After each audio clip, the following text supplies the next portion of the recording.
8 medical staff diagnosed with the CCP virus in one of Harbin City's main hospitals. An exclusive recording obtained by NTD reveals the poor practices leading up to it. A missing citizen journalist in China has reappeared in a new video, but many are questioning if he is truly okay now. A new French report delves into concerns surrounding the Wuhan P4 lab, pointing out troubling patterns through the years. Pressure is mounting in the UK as many urge the country to rethink its relationship with the Chinese regime. We take a deep dive into the UK's economic ties to China and see where things might be heading amidst this pandemic. And more European markets reporting defective personal protective equipment, or PPE, coming from China. Find out the impact it's having on medical staff. Welcome to China in Focus. I'm Tiffany Meyer. There's speculation that the Wuhan Institute of Virology could be the origin of the CCP virus. It's a P4 lab, the highest biosafety level. Radio France investigated how France helped China to build the lab in 2004, but was then excluded from the project. The idea was to fight infectious diseases together, but the move caused concern in France. The article said China refused to tell France what happened to the mobile P3 laboratories that were funded by French government after the SARS epidemic in 2003. China's lack of transparency made the French uneasy. So some in the French government thought problems would also come with the P4 lab project. In 2015, France gave up its co-chairmanship position on the commission that supervised the P4 lab, describing the lab as a very Chinese tool. In 2017, France announced that 50 French researchers would reside there for 5 years. But this didn't happen in the end. No reason was given. The Washington Post reported in January 2018 that the American embassy visited the lab and saw it was studying bat coronaviruses. They said the lab's security measures were insufficient and alerted Washington. Li Zhihua, a Chinese citizen journalist, posted a video on social media on April 22nd. It's his first video since going missing in Wuhan nearly 2 months ago. He went to Wuhan in February to report on what he saw there. On February 26th, he was arrested by police. In his latest video, he described what happened to him since then. He first was chased by a car of unknown people. He posted this live on social media.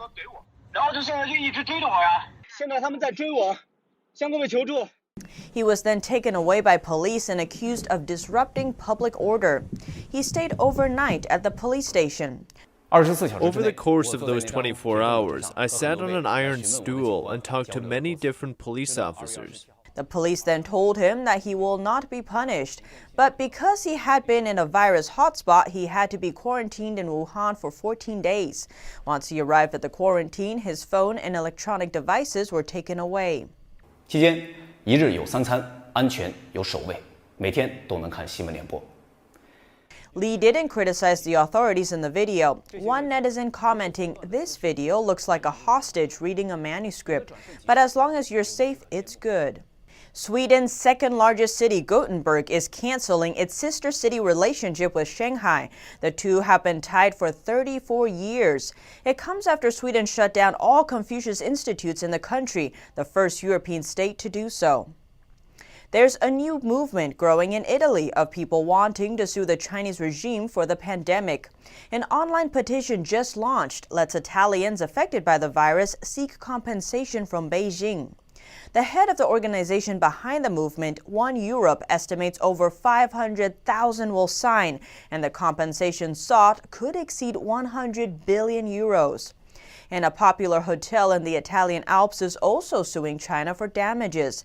It says China failed to inform the WHO in a timely manner, causing the pandemic to spiral out of control.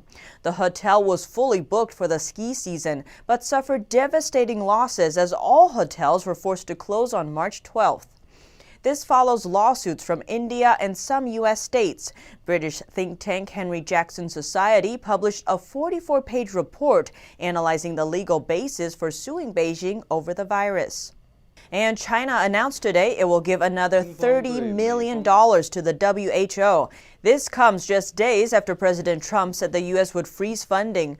The U.S. was the organization's biggest contributor, giving a whopping $893 million between 2018 and 2019. China gave $86 million over the same time period. China's state-run media recently announced 8 medical staff were diagnosed with the CCP virus at one of the main hospitals in Harbin City. An exclusive recording obtained by NTD reveals poor management practices could be facilitating the rapid spread of the virus in hospitals. NTD's Xu Rong has the details. A report published by Chinese state-run media on April 22nd said 2 doctors and 6 nurses were diagnosed with the virus at a major hospital in Harbin City. More than 200 medical staff from the hospital were under observation in quarantine centers. Around 190 others were sent home to self-quarantine. Only about 130 remained working in the hospital. The same hospital announced 2 days earlier it would not take any more new patients because of recent virus infections at the hospital. NTD obtained an exclusive internal recording of a meeting among medical staff at that hospital earlier this month. The tape revealed an emergency patient at Harbin's other main hospital was transferred to the respiratory ward and later diagnosed with the CCP virus. Staff at the meeting added this person infected patients in that department, as well as medical staff. A family member of one of Harbin Hospital's staff told us Harbin City and Heilongjiang Province officials have been terrified since they were held accountable for the virus spreading. The officials pushed that pressure onto the community and started treating Harbin like a second Wuhan. It's hard to live now. They are sealing our doors. Even if they don't seal our doors, we don't dare to go out. The people see us as poison. They are all afraid. Mr. Xiao's wife works in the cafeteria at a hospital in Harbin's Daoli district. She's been quarantined for 7 or 8 days in the hospital, even though her nucleic acid test came back negative. Now Mr. Xiao is also being forced to quarantine at home. The authorities padlocked his front door from the outside. The door of the house is sealed to prevent me from going out. My daughter brings me groceries. I call her, and she passes it to me through the window. Similarly, videos circulating online appear to show residential areas in Harbin forced into lockdown. Some netizens are angry about the way the regime handled the lockdown, saying they don't treat people like people, locking them inside. What if they got sick? What if a fire broke out? Another netizen said the history of Wuhan is now repeating in Harbin. State media reported that one man spread the virus to 78 people from Harbin, other cities in Heilongjiang Province, as well as people from other provinces. Reporting by Xu Rong, NTD News. The UK is among the hardest hit places in this pandemic, and its prime minister is the first head of state to contract the virus. Today, we take a deep dive into the UK's economic ties with China and see where things might be heading amidst this pandemic. Voices are rising in the UK, urging its government to rethink its ties to China. The calls come over the regime's mishandling of the pandemic. But there's no doubt we can't have business as usual after this crisis, and we'll have to ask the hard questions about how it came about and how it couldn't have been stopped earlier. Just 5 years ago, then Prime Minister David Cameron declared the beginning of a golden era for the UK-China relationship. So this visit marks the start of a new era. Some have called it a golden era in relations between Britain and China. In 2015, the UK threw a lavish welcome for the Chinese regime's leader, Xi Jinping. Cameron even took Xi out for a pint. By the end of Xi's visit, the two countries signed over $60 billion worth of deals. Under Cameron and then Finance Minister George Osborne, the UK left its door wide open for Chinese money and pushed for closer economic ties. There is no economy in the West that is as open to Chinese investment as the United Kingdom. You know, we welcome Chinese investment. There is huge amounts of Chinese investment coming into Britain at the moment.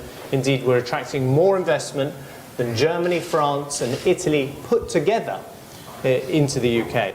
The flagship UK project funded by Chinese investment was a new nuclear power station at Hinkley Point in southwest England. Chinese state-owned company China General Nuclear Power Group, or CGN, took a one-third stake in the $28 billion plant, which was built by a French group. We've created a model where we can attract Chinese investment into civil nuclear power. In return, CGN was allowed to build and operate its own facility at another site. The project was highly controversial. One of the main risks, handing some control over critical British infrastructure to China. When former UK Prime Minister Theresa May took over, the project was put on hold for review, though it was eventually given the green light. But last year, new questions emerged about CGN's involvement when the company was blacklisted by the U.S. Commerce Department for attempting to steal nuclear technology. Chinese investment in the UK covers many areas, from the famous London black cabs to Heathrow Airport, from Barclays Bank to Thames Water. But it's most often focused in the energy sector. Chinese investment peaked in 2017, reaching $20 billion. In comparison, the Netherlands received less than $4 billion, and Germany less than $2 billion in the same year. Aside from investment, trade between Britain and China also doubled within a decade. And with the UK now out of the European Union, Downing Street is free to hammer out a new trade deal with China. Our ambition is for more trade, not less trade. And China clearly shares this ambition. Some UK officials have said the country is China's best partner in the West. It was the first Western country to become a founding member of the AIIB, short for Asian Infrastructure Investment Bank. Launched in 2016, the China-led $50 billion project was designed to provide infrastructure funds in Asia. It's considered a rival to World Bank and the existing Asian Development Bank, a U.S.-backed institution. The UK's move to join angered the U.S. as Washington has raised concerns about the new bank's management and lending standards. U.S. officials saw establishing the new bank as an extension of Beijing's soft power. Contrasting her predecessor's eagerness to join the AIIB, Theresa May was reluctant to endorse another of the Chinese regime's projects, the Belt and Road Initiative. The massive infrastructure project is said to include over 70 countries and cover more than two-thirds of the world's population. Belt and Road is a cornerstone of the Chinese Communist Party's aggressive foreign policy goals and expansionist goals. That comment comes from a U.S. Senate hearing about the initiative last year. Critics also say it will trap poor countries in debt. Despite ongoing concerns, current Prime Minister Boris Johnson has expressed great interest in the initiative. Listen, we are very enthusiastic about the Belt and Road Initiative. We're very interested in what President Xi is doing. And the most recent example of the UK's deep economic ties to China, the country's decision to open the 5G market to Chinese telecom giant Huawei. Huawei has been operating in the UK for 2 decades, and it's a major supplier to Britain's biggest telecom company, BT. The relationship was investigated in 2012 over potential security concerns. Huawei is now widely reported as having close links to the communist regime. And there's not only a legal requirement, but there's deep financial investment. You have senior leaders in these companies that are tied to the Chinese Communist Party. We think that it's not about a technical back door. They have the front door. Despite the U.S.'s repeated warning, Johnson's government decided in January to include Huawei in the rollout of the country's 5G networks, with a market share cap of 35%. Last year, shortly before he was chosen as Prime Minister, Boris Johnson told a Chinese-language TV station that he would be pro-China. But now anger is rising at the Chinese regime for its handling of the pandemic.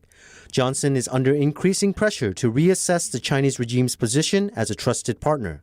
And last week, the chair of the Foreign Affairs Committee warned that those helping Beijing to target British businesses would face scrutiny. This after the UK government stopped a Chinese company's attempt to take over a British chip maker. It's the same group that tried to buy American chip maker Lattice before the deal was stopped by President Trump in 2017. In Europe, a scarcity of personal protective equipment is making some hospitals and businesses turn to imported items from China, sometimes at their own peril. Our France correspondent David Vives has the story. Made in China. Agualin Vega says she never knows what'll happen when she opens a box of masks. She works as a nurse in a Paris hospital. As with other hospitals in France, some of the masks come from China. Sometimes the mask's elastic just breaks at the moment we put them on, or the metal clip doesn't fit the nose. Defective personal protective equipment, or PPE, imported from China, continues to flood the European market.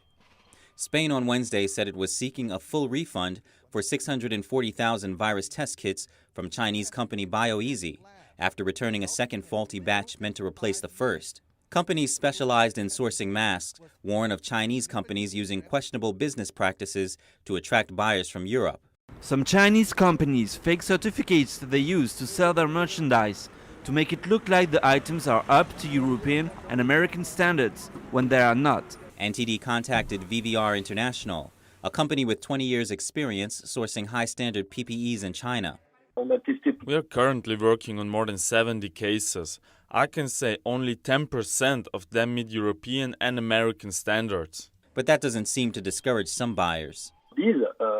Some people rather get poor quality masks than no masks at all. I can understand that. It's a very tense situation. According to the European Safety Federation, which monitors the quality of imported PPEs, more European companies are turning to mask producers in their own continent. Reporting by David Vivez, NTD News, Paris.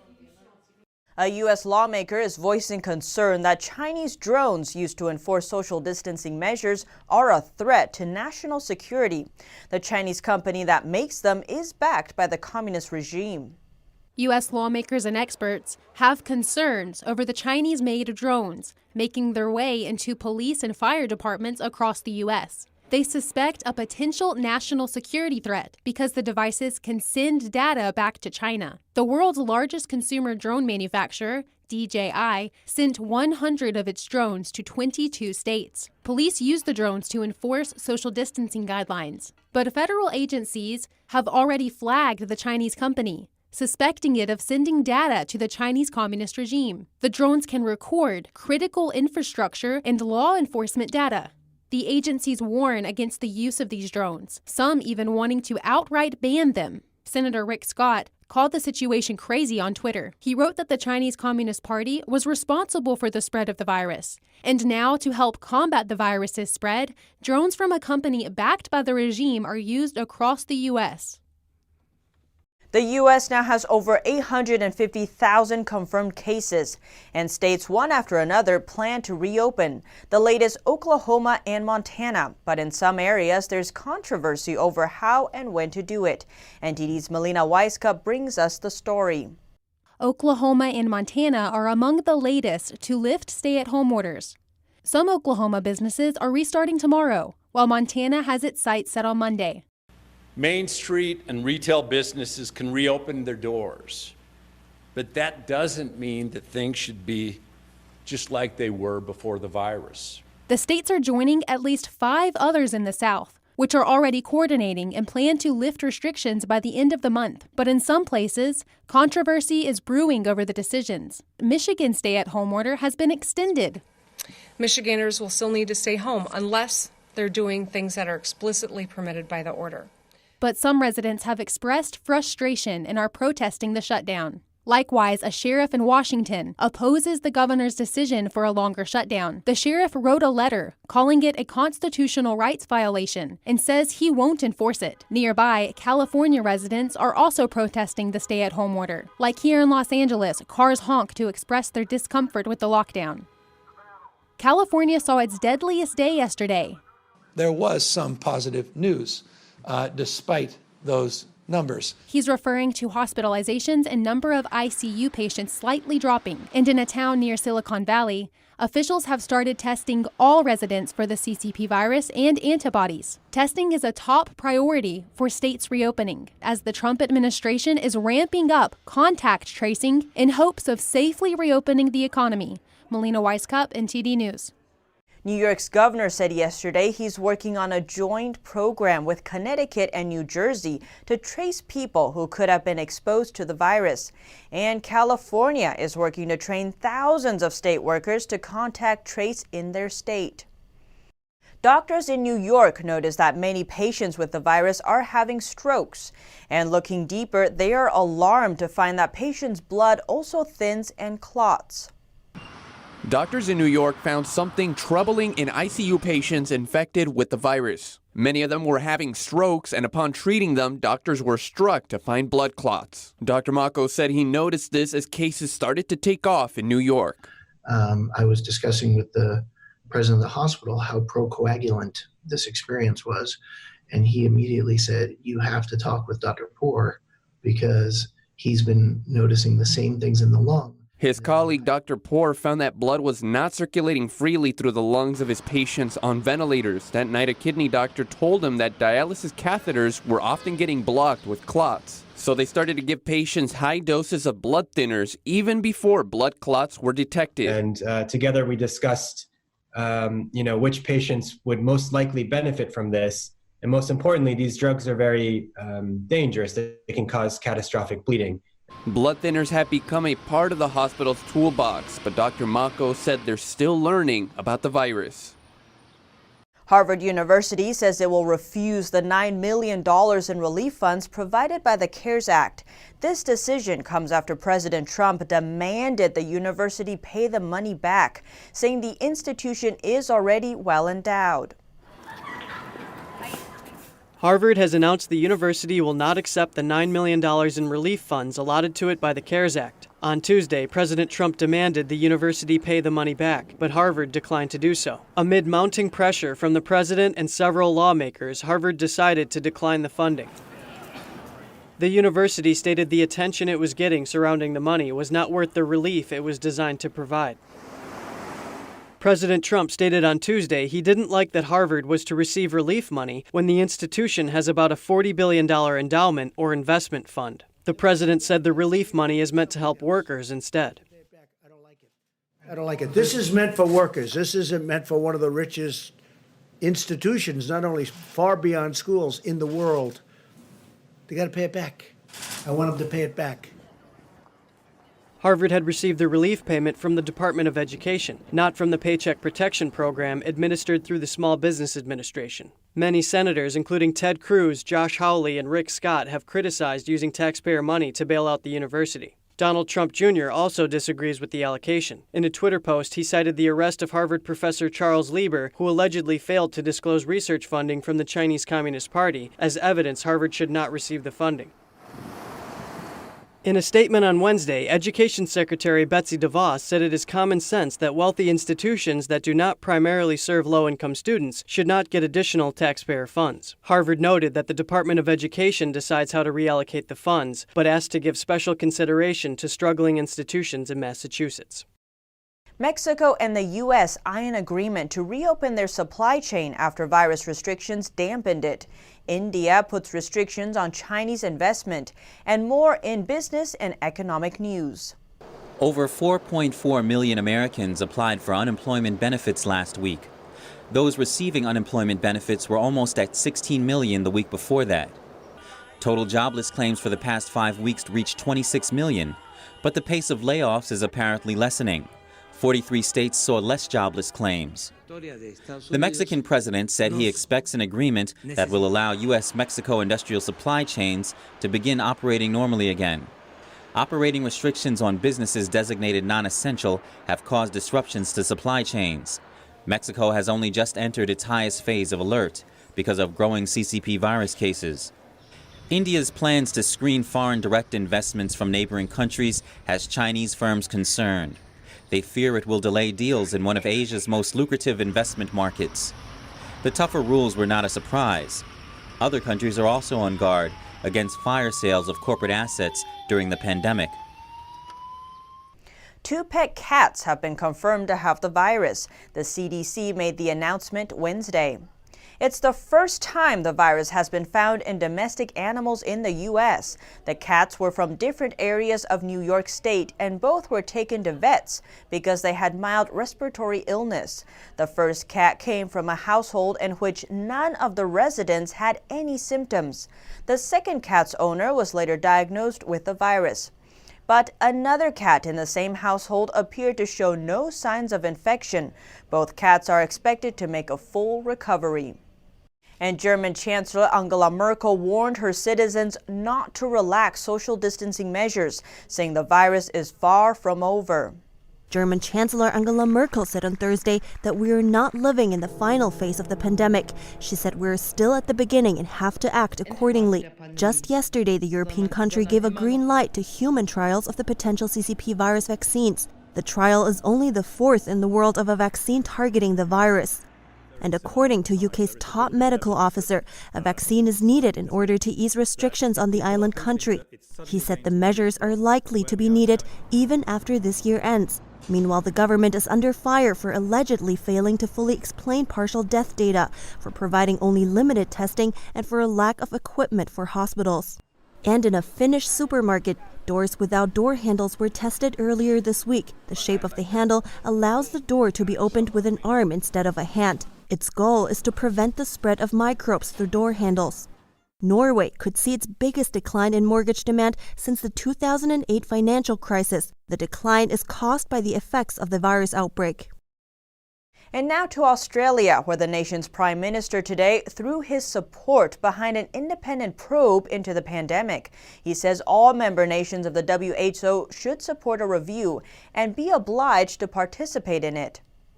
Australian leader Scott Morrison said on Thursday that all member nations of the WHO should support an independent review into the coronavirus pandemic's origins and spread. It's a move that could put further strain on ties with China. We will need an independent inquiry that looks at what has occurred here so we can learn the lessons. Australia has become one of Beijing's most forceful critics over the handling of the spread of the coronavirus.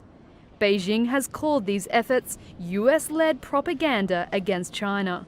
But Morrison defended calls for the inquiry as earnest in nature. Our purpose here is just pretty simple.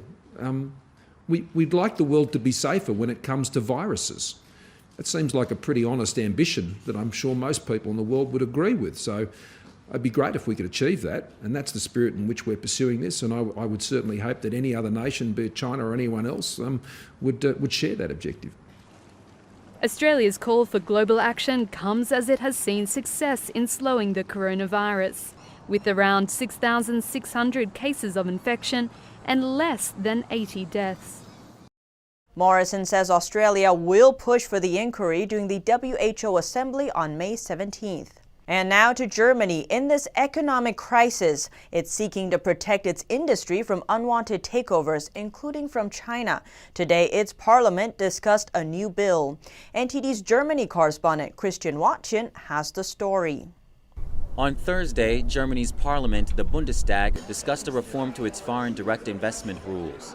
The government wants to make it harder for investors outside the European Union to acquire companies active in critical infrastructures and critical technologies. The fact that we are a market economy does not mean that we can be naive when it comes to risks and threats to our vital national economic health and other interests.